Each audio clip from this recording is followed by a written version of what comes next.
मैं ये समझती हूँ कि ये हर चीज़ में एक मालिक ने ही डिज़ाइन की है। मैं उसको एक रब की मस्ती कहना चाहूँगी।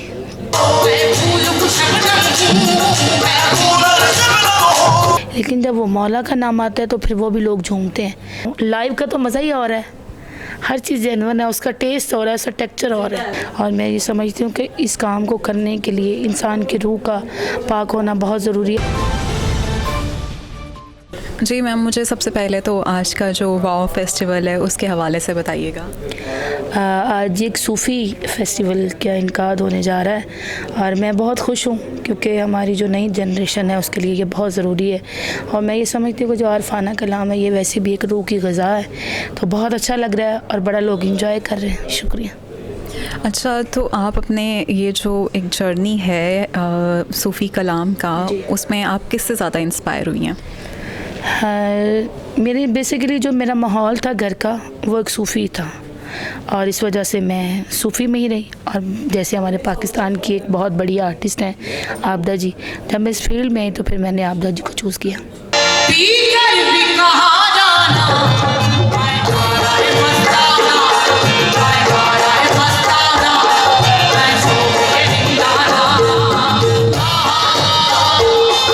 मैं ये समझती हूँ कि ये हर चीज़ में एक मालिक ने ही डिज़ाइन की है, तो ये हर चीज़ मालिक ने डिज़ाइन की है, इसमें मेरा कुछ नहीं कमा, ये सब रब का ही है।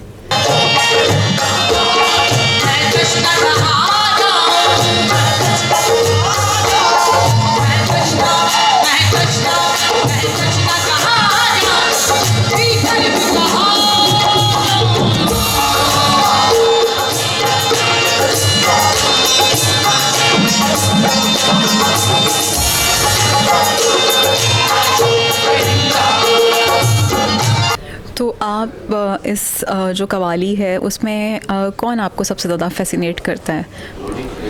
मैं ये समझती हूँ कि जो कुछ भी आप सुन लें वो हर चीज़ आपके लिए एक सबक है। अब एक लफ्ज़ को भी चूज़ कर लें तो वो आपके सबक है। ये आपके अपने अंदर पे डिपेंड करता है कि आप कैसा गाना चाहते हैं, कैसी आपकी रूह है, कैसी आपकी तब है, उसके मुताबिक हर चीज़ रूह ही हर चीज़ बता देती है। तो ये आपकी इनर इंस्टिंक्ट थी कि आपने इसी तरफ आना है?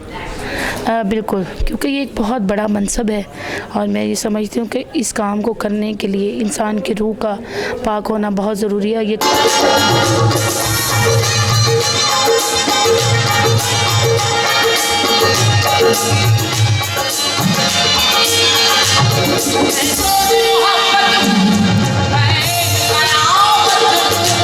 कि जब आप परफॉर्म कर रही होती हैं तो आबदा जी की एक झलक दिखती है, तो उस बारे में क्या कहेंगी आप? बस मेरी ये कैफियत होती है कि जो मैं पढ़ रही होती हूँ उसको अपने ऊपर तारी करने की कोशिश करती हूँ।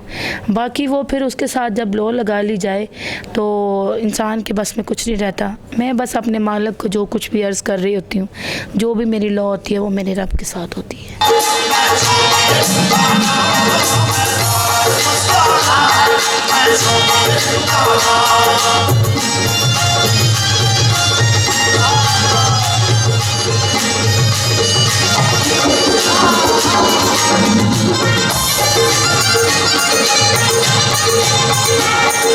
अच्छा, मैंने ये सुना है कि जो भी सूफ़ी कलाम गाते हैं तो उनका ये होता है कि एक कैफ़ियत है स्पेसिफ़िक, वजद की कैफ़ियत।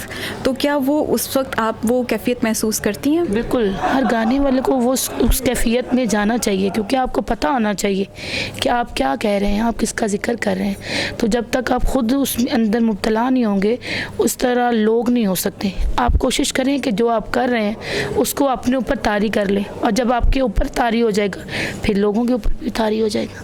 तो आप उस कैफ़ियत को क्या नाम देना चाहेंगी? मैं उसको एक रब की मस्ती कहना चाहूँगी।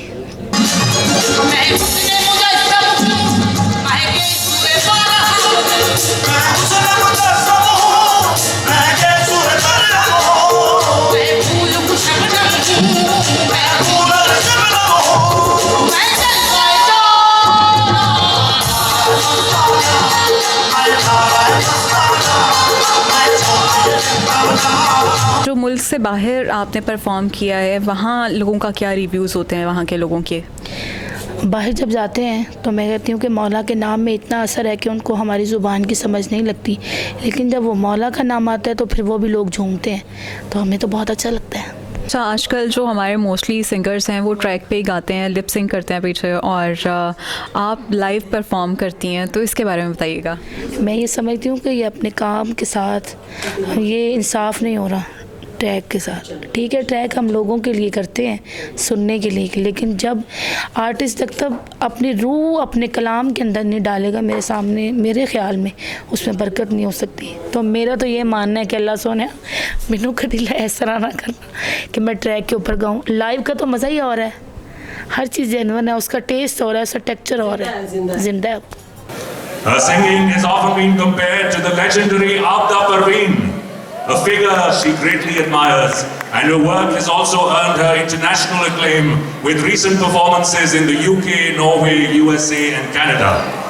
She has also been associated with the Rafi Peer Theatre and has regularly performed at the Pirus Cultural Complex on Riven Road. Ladies and gentlemen, please put your hands together for Tehseen Sakina.